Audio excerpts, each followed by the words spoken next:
This version of Marvel is something far more disturbing. Today, everything heroic is twisted into horror.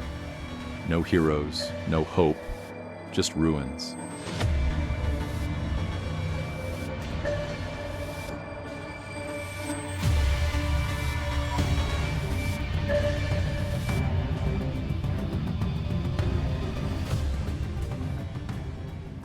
In the Marvel Universe, everything that can go wrong doesn't. Peter Parker gets bitten. He becomes Spider-Man. Bruce Banner gets hit with gamma radiation and survives. The Fantastic Four go to space and come back with powers. But what if none of that happened? What if the universe didn't bend toward justice, but toward rot, disease, and despair? Welcome to Marvel Ruins, where hope is a virus and superheroes are nothing but corpses, lunatics, and broken dreams. Published in 1995 and written by Kurt Busiek, Marvel Ruins is a dark parody of Marvel's idealistic world. It's a world that looks like ours, chaotic, irrational, and unforgiving. There are no heroes, no triumphant music, just rotting flesh and media spin. Marvel Ruins is the nightmare reflection of the Marvel Universe. It asks, what if every origin story went wrong? This is Marvel Ruins, where all of that goes wrong.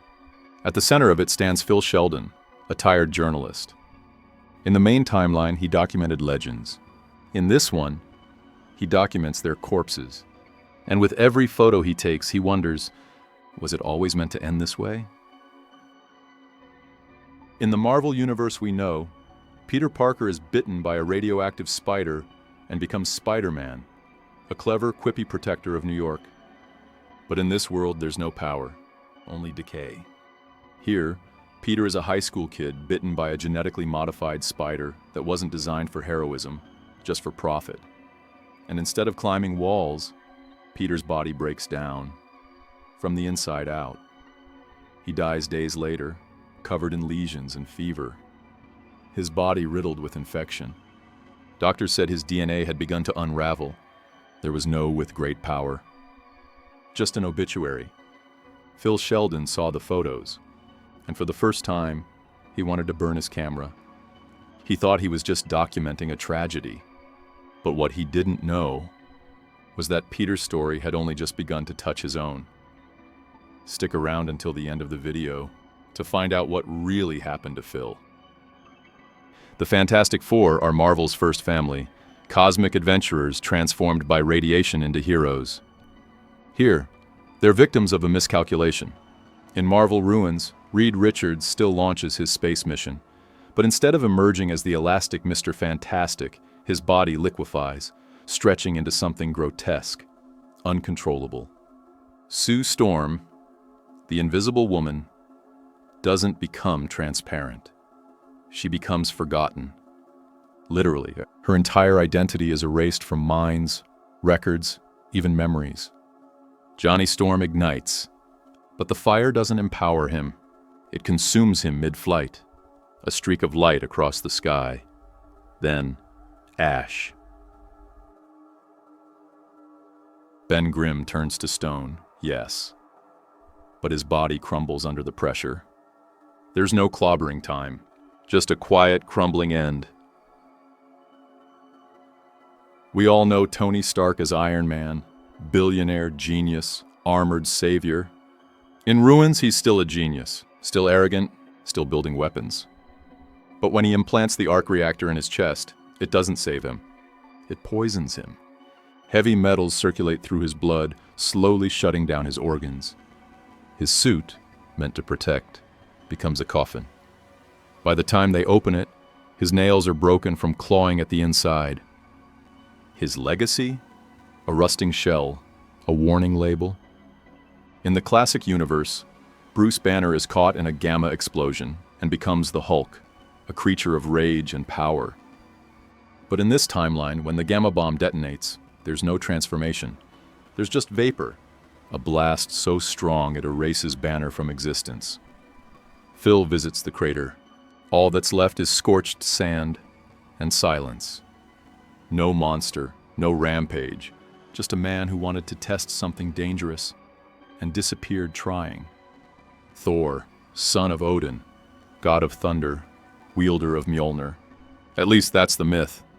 In Marvel Ruins, Thor is just a homeless man in a public park, dressed in ragged clothes, barefoot, clutching a hammer and shouting at the sky. People laugh, they call him delusional, a lunatic with a Viking obsession. But Phil watches, and one day when Thor raises his hammer and shouts, it starts to rain, just for a moment. Was it a coincidence, or the last flicker of a god in a world that no longer believes? In the Marvel Universe, mutants are evolution's next step. Feared, yes, but powerful. In Ruins, they're walking catastrophes. Scott Summers, Cyclops, opens his eyes, and a blast vaporizes half a block. There's no visor to control him, no Professor X to guide him, just destruction. Wolverine, aka Logan, is experimented on by the government. Adamantium is fused to his skeleton, but the process goes wrong. The metal leaks radiation. Logan becomes toxic. He doesn't escape the lab, he dies in it. Professor Charles Xavier? His psychic powers are so dangerous that his brain is removed and kept in a tank. It still moves, still sends out pulses. But there are no students left to hear him. Steve Rogers was supposed to be the super soldier, America's answer to war. In Marvel Ruins, the serum kills him within minutes. His body rejects it violently. No transformation, no shield. The military covers it up. No headlines, no legend. Just another body under a cold slab, marked prototype failure. Natasha Romanoff, the Black Widow. Clint Barton, Hawkeye. In the mainstream Marvel universe, they're elite spies, Avengers. In Ruins, they're branded as traitors. Natasha is executed.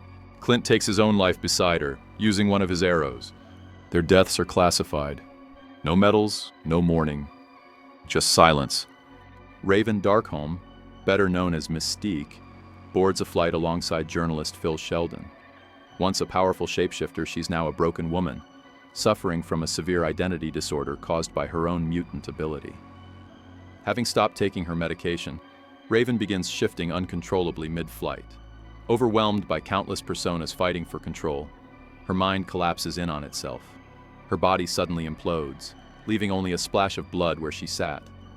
It's a brief but haunting moment.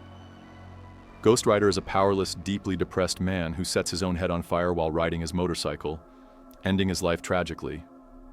Unlike the original Ghost Rider, who gains supernatural powers by making a pact with the devil, this version has no such powers or dark bargains, just despair and self-destruction. Phil takes one last photo of the skyline, the people pretending nothing happened, then lowers his camera. He never filed that last story, because not long after Peter Parker's death, Phil began to feel it too. The same fever, the same lesions, the same slow, horrifying unraveling. He knew exactly where it started. It was when Peter Parker, weak, sick, barely holding himself together, turned to speak and sneezed on him. That single moment sealed Phil's fate. He hadn't just witnessed the end of Spider-Man. He had inherited it. Days later, he died alone, in a quiet alley. No fanfare, no funeral. Just a man with a camera and the weight of a world that was never meant to be. In the end, it was Spider-Man who led to Phil's death. And with Phil gone, so was the last witness to the ruined Marvel world. And if you made it all the way here, thank you. Marvel Ruins isn't just a story about broken heroes. It's a story about broken dreams, twisted hopes, and what happens when power doesn't come with responsibility, only consequence. I know this video was dark, but sometimes the darkest versions of our favorite worlds say the most about the real one. I'm still new here on YouTube, so if you enjoyed the video, feel free to click like or share it with someone who might appreciate the dark side of Marvel. And if you want to follow my journey as I explore more weird, forgotten, or downright disturbing corners of pop culture, hit subscribe. I'd love to have you along for the ride. See you in the next one.